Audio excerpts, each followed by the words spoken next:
Kagibuchi yung technique. Joke lang. Dito pala ako ngayon sa naimbitahan pala ako ni Mr. Greetings. Nakakagulat talaga. Pati ako na isang anime character naimbitahan ni Mr. Greetings dito. Anyway, kamusta ka, Busyo?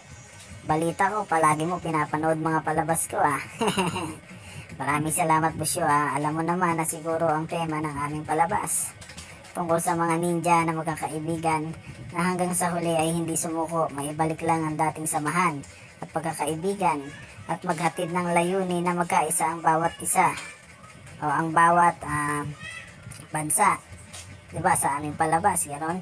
Sa totoo lang, mahirap yun sa totoong buhay, kaya maipapayo ko lang sa iyo, maging mabuting tao ka lang at gumalang sa mga nakakatanda. Siyempre, magkaroon ka ng goal sa buhay mo para pagdating ng panahon, makamit mo mga pangarap mo. Sipag at tiyaga, huwag kang susuko, Busyo, At huwag mawawalan ng pag-asa. Tingnan mo, tulad ko, na di sumuko sa goal. Sa goal ko, maging isang Hokage at may balik ang isang kaibigan.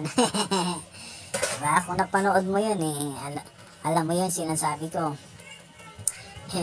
Pero masyado na atang seryoso mga sinabi ko.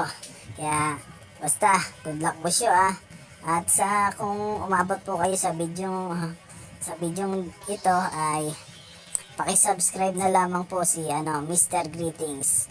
Okay? Maraming salamat.